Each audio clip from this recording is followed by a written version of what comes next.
In every soul, there is a silent war between the light we long for and the shadow we fear. The empath, born with a heightened sensitivity, carries within them a radiance, a quiet flame that illuminates hidden truths. But such light does not only attract love, it also stirs envy, bitterness, and silent resentment in those who are not ready to face their own darkness. Have you ever wondered why people who claim to need your warmth secretly despise you for giving it? Why those drawn to your compassion eventually turn against you, as though your very light were a crime? Tonight, we unravel this hidden truth. Why empaths attract those who resent them most, and what this mystery reveals about the human soul. There is a strange truth buried in the architecture of the human psyche. Wherever there is light, a shadow follows.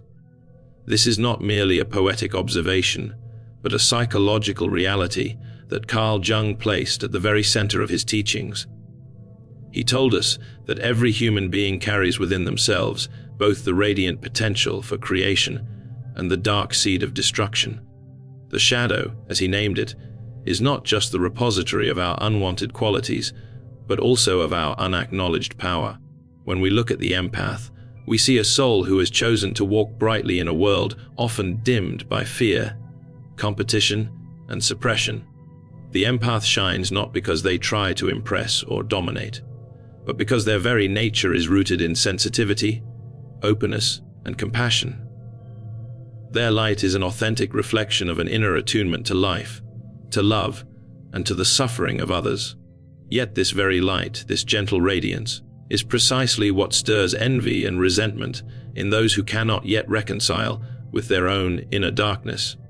Imagine a person who has buried their shadow so deeply that they no longer even recognize it as their own. They wear masks, they play roles, they convince themselves and others that they are strong, successful, even happy. But beneath this mask, there is a gnawing emptiness, an unresolved wound, a hunger for something they cannot name. Then, suddenly, they encounter an empath, a person whose presence quietly illuminates everything that has been hidden. To the unintegrated soul, this encounter is unbearable. The light becomes a mirror, and in that mirror, they see all the pieces of themselves they would rather deny. The envy that arises in such a person is rarely expressed openly. It often begins in silence, in subtle glances, in unspoken tension. It may appear as dismissive comments, small criticisms, or an unexplained withdrawal of warmth. But beneath these behaviors, something deeper is happening. The shadow within them whispers, "Why do they have what I do not? Why does their presence make me feel so small, so incomplete?" The resentment is not truly toward the empath, but toward their own unlived life, their own disowned qualities. Yet, because the human mind often cannot bear to face its own abyss, it projects the discomfort outward. The empath becomes the target of hostility that has nothing to do with them personally. And here lies the paradox: the empath often cannot understand why this happens. They wonder, what did I do wrong? Why does my kindness attract such coldness? Why does my light provoke darkness in others? The answer, as Jung would remind us, is that the light itself is the trigger. The brighter it shines, the more fiercely the shadow resists exposure. In this way, the empath becomes entangled in the ancient archetypal tension between the torchbearer and the shadow dweller. The torchbearer carries fire, illuminating the caves where others have long hidden. But those who dwell in those caves may not thank the torchbearer. They may instead recoil, shield their eyes, and even curse the one who brought the flame. The fire that could warm them also exposes their nakedness, their fears, their illusions, and so resentment brews. This is the essence of shadow envy. It is not about the empath's deeds, nor even about their words. It is about their being, their vibration, their authenticity, their refusal, conscious or unconscious, to participate in the games of disguise. For the empath does not wear masks well. Their face tends to reveal what others hide. Their presence becomes a psychic X-ray machine, unmasking the fractures in the soul of the other. This is both their gift and their burden. Jung described this dynamic through the concept of projection. When an individual is unwilling to face their shadow, they cast it onto others, blaming them for qualities they secretly fear within themselves.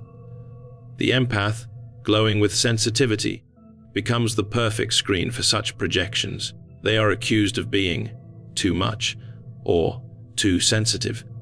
They are resented for being too good or too kind. These accusations are nothing more than echoes of the projector's own repressed truths. But the shadow's envy does not stop with projection. It often escalates into a quiet rivalry. Those who resent the empath may begin to compete with them, to subtly sabotage them, to withhold affection, or to dismiss their achievements. It is as if the unconscious mind whispers, "If I can dim their light, I will no longer have to confront my own darkness." Yet no amount of sabotage can truly extinguish the flame of authenticity. It only reveals, more starkly, the hunger and emptiness of those who attack it. This is why empaths, throughout their lives, often experience repeated encounters with those who envy or resent them. It is not random chance. It is the psyche's magnetic law. The empath's light becomes a gravitational field that pulls both admiration and resentment toward them. They are like the moon, drawing tides not only of love but also of envy, stirring waters that others would rather keep still. The shadow's envy, however, carries a deeper meaning. It shows us how powerful the empath's presence truly is. If the light were insignificant, it would not disturb the shadow. If the flame were weak, it would not provoke envy. The very fact that the empath is resented is a sign that they carry a force which unsettles the unconscious of others. This is not a curse, but a revelation of destiny. The task for the empath, then, is not to extinguish their light in fear of resentment, nor to bend endlessly to make others comfortable. Their task is to recognize the envy for what it is, a mirror of the shadow. It is not their failure, but the other's confrontation with themselves.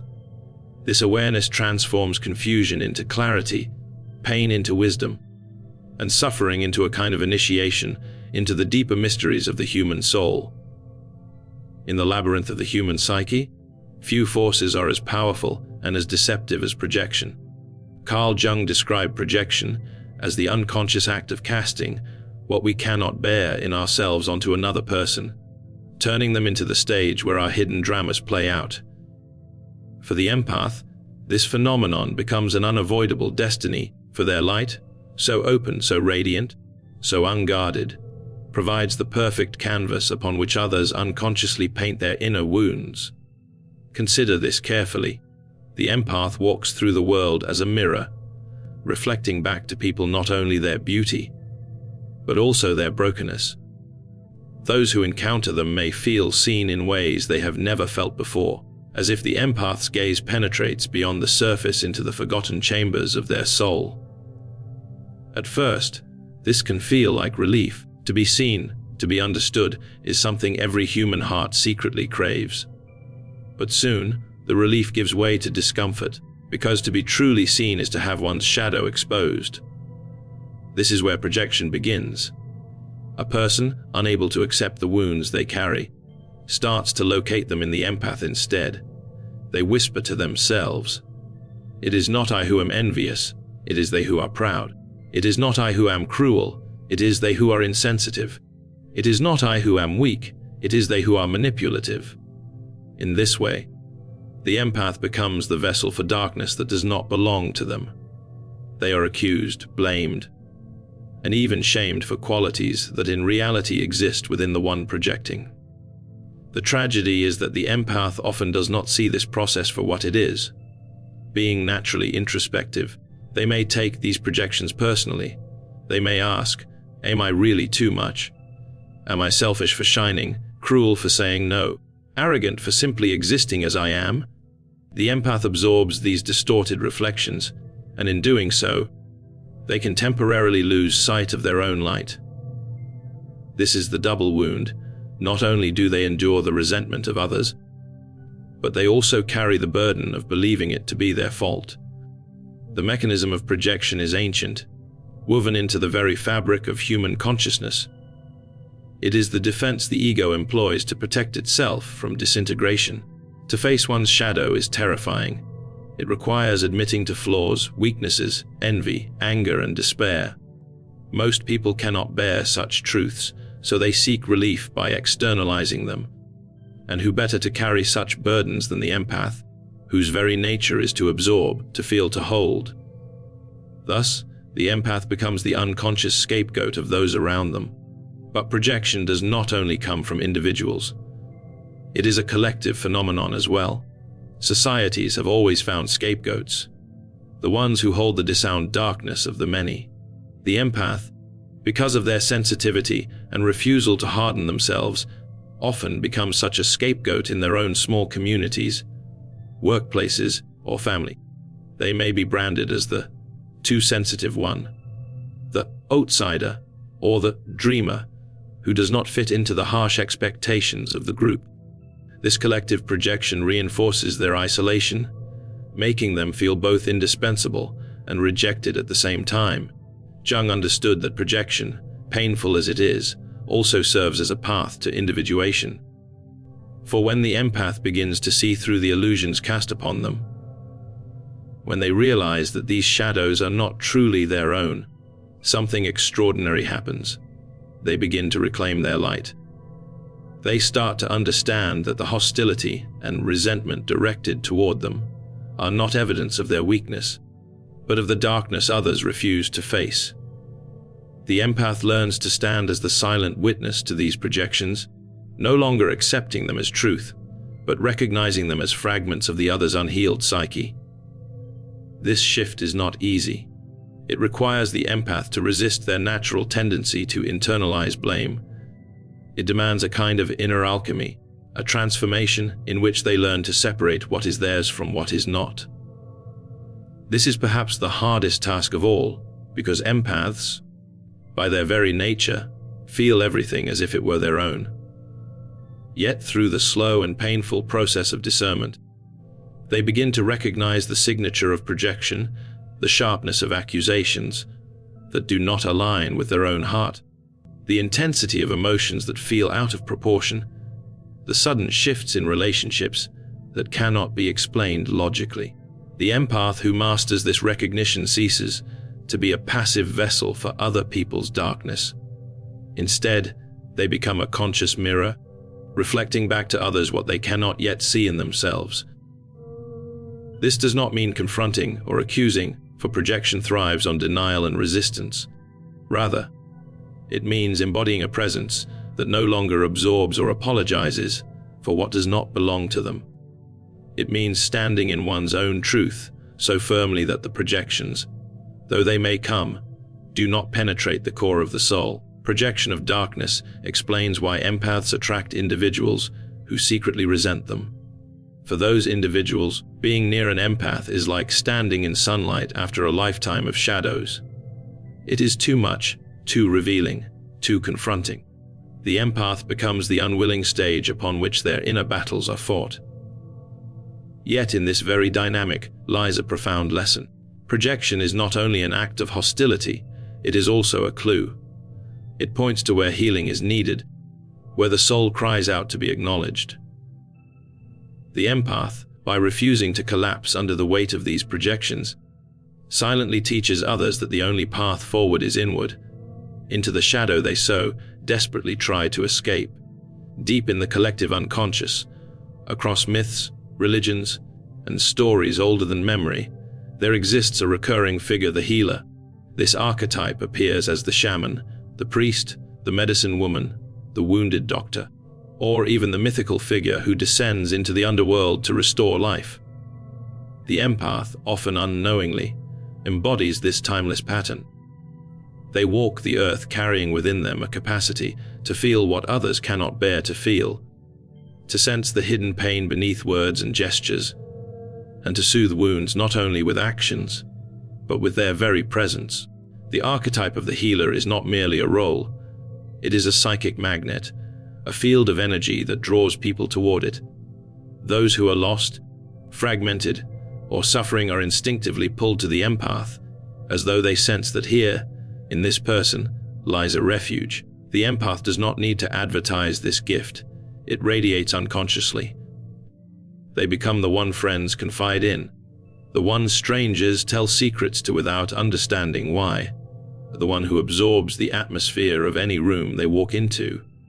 To those who are broken, the empath feels like water to a parched throat, but the same magnet that attracts those in need also draws those who resist healing, those who resent the light of the healer while secretly feeding on it.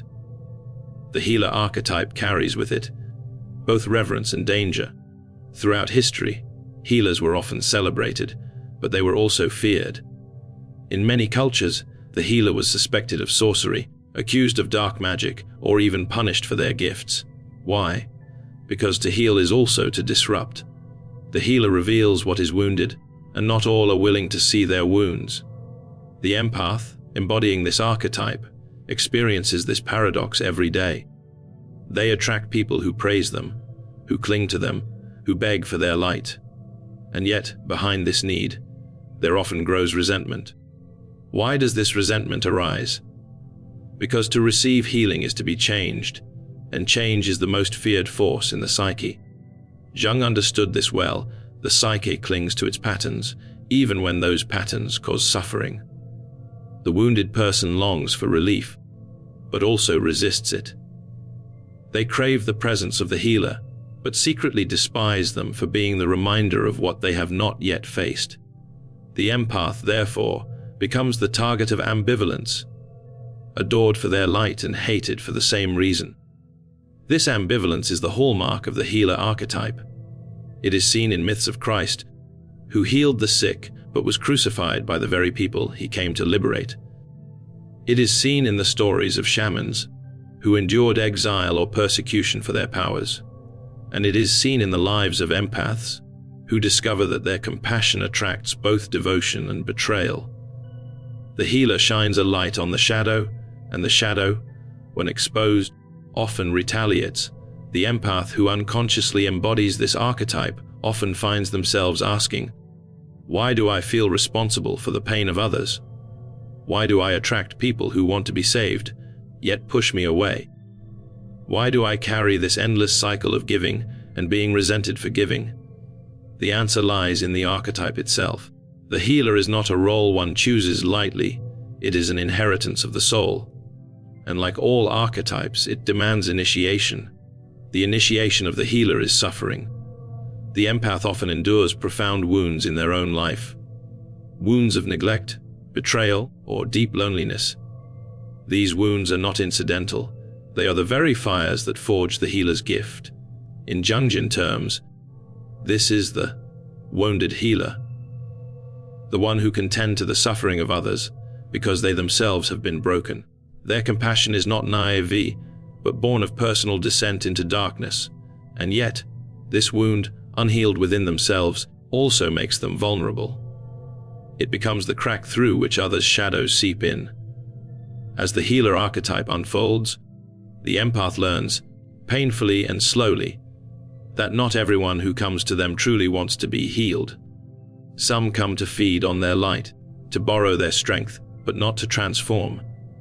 These individuals may leave the empath drained, resentful, or even feeling guilty for not being enough. But the truth is that healing cannot be forced. The healer provides the flame, but each soul must choose to walk into the fire of transformation. When they refuse, they often turn their resentment back onto the empath, blaming them for not fulfilling an unconscious fantasy of salvation. This is why the healer archetype is as dangerous as it is beautiful. It tests the empath again and again, forcing them to confront their own boundaries, to decide when to give and when to withhold, to distinguish between true seekers and those who only want to drain. It teaches the empath that they are not a savior, but a guide, and that true healing does not come from absorbing another's wounds, but from awakening their power to face them. Jung described individuation as the process of becoming whole, and the healer archetype plays a central role in this journey. For the empath, individuation means learning that their gift is not a curse, but neither is it meant to be squandered. It means standing in the tension between light and shadow, compassion and boundaries, service and self-preservation. It means accepting that resentment will follow them, not because they are flawed, but because their presence touches the rawest places in the human soul. The archetype of the healer, then, explains why empaths attract such complex relationships. They are not simply kind people who give too much. They are living symbols of transformation, walking reminders of the shadow that others refuse to face. And in this role, they will always be both sought after and resented, welcomed and rejected, loved and feared. There is a secret hidden in the heart of suffering. What feels like destruction is often transformation in disguise. Jung saw this clearly in the language of alchemy, where the raw material, placed in fire and dissolved into chaos, was broken down only to be reborn into something pure and incorruptible. The empath's journey is written in the same fire. Their encounters with envy, resentment, and betrayal are not random punishments. They are the crucibles in which their soul is tempered. The empath begins their life with openness, carrying their light like an unguarded flame. This light draws others, some in genuine need of warmth, others in secret envy. At first, the empath does not understand the duality of this attraction. They offer themselves freely, believing that compassion will be met with gratitude, that light will always be welcomed. But soon they discover the paradox. The very ones they nurture often turn against them. Their kindness becomes a reason for exploitation, their love a reason for resentment, their openness a reason for betrayal. It is here, in this tension, that the alchemical process begins. The empath, wounded by repeated encounters with hostility, is plunged into a kind of psychic darkness. They ask themselves, why am I punished for what I give? Why does my light provoke shadows in others? Should I dim myself to be safe? Should I close my heart to be free? These questions are not simply emotional struggles, they are alchemical flames.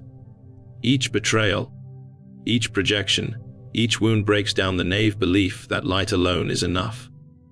It dissolves the innocence of over-giving and forces the empath to see the deeper laws of the psyche. In alchemy, this stage is called nigredo, the blackening, the descent into chaos. For the empath, nigredo manifests as despair, confusion, and exhaustion.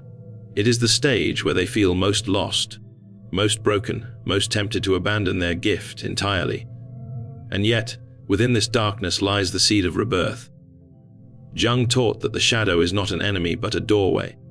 When the empath faces their own shadow, the part of them that longs for approval, the part that unconsciously seeks validation through self-sacrifice, the part that fears rejection so deeply that it keeps giving even when depleted, they begin to reclaim their power. This confrontation with their own unconscious marks the beginning of albedo, the whitening, the purification. The empath learns boundaries. They learn that love does not mean endless sacrifice, that compassion does not mean surrendering their soul, that light does not mean being consumed by those who resist their own. In this stage, their radiance becomes more deliberate. No longer a scattered glow available to all, but a focused flame directed with discernment. They begin to see that their gift is not to save everyone, but to embody a truth that awakens only those ready to awaken. The alchemical tension is not resolved by rejecting either side, neither the light nor the shadow. Instead, the empath learns to hold them both. They see that resentment from others is not proof of their failure, but proof of the psychic law that light reveals what the shadow hides. They realize that envy, betrayal, and projection are inevitable responses to illumination, and rather than crumbling under them, they begin to stand within them. This is the work of rubedo, the reddening, the stage of integration, where the broken pieces are united into a wholeness that cannot be undone. In this stage, the empath no longer fears the resentment of others. They recognize it as part of the process, as the soul's instinctive defense against transformation. They no longer shrink to avoid being envied, nor overextend themselves to win acceptance. Instead, They carry their light with sovereignty, aware that it will both attract and repel, heal and disturb, liberate and offend. Their compassion is now fused with wisdom, their openness tempered with strength. This is the alchemical tension, to live between the desire to give and the necessity to guard, between the call to heal and the demand for self-preservation, between the light that shines and the shadow that resists. It is not a problem to be solved, but a mystery to be endured. The empath who survives this process is no longer the fragile torchbearer who fears being extinguished, but the alchemist of their own soul, one who knows how to burn without being consumed. Every wound becomes part of the gold. Every betrayal, every resentment, every projection becomes raw material for transformation. What was once pain turns into wisdom. What was once confusion becomes clarity. What was once self-doubt becomes inner authority. The empath who emerges from this crucible carries a light that is no longer naive or unguarded, but radiant with the depth of one who has seen the darkness and integrated it into their being. The alchemical tension never truly disappears, for life itself is an eternal play of opposites. But the empath, once wounded by this dynamic, learns to stand within it as a conscious participant. They no longer run from suffering, nor are they destroyed by it. Instead, they transmute it, shaping it into strength, into vision, into a deeper presence that no resentment can erase. And so, the journey of the empath is not one of simple suffering or endless sacrifice. It is a journey into the depths of the human soul, a descent into the underworld where light and shadow dance in eternal tension. The envy, the projection, the resentment they encounter are not punishments, but mirrors, reflections of the unhealed, unacknowledged, and often unconscious parts of those around them and of themselves. The empath learns that their light is not meant to be diluted or hidden. It is a force that awakens, disturbs, and transforms. To be resented for it is not a failure, but proof of its power.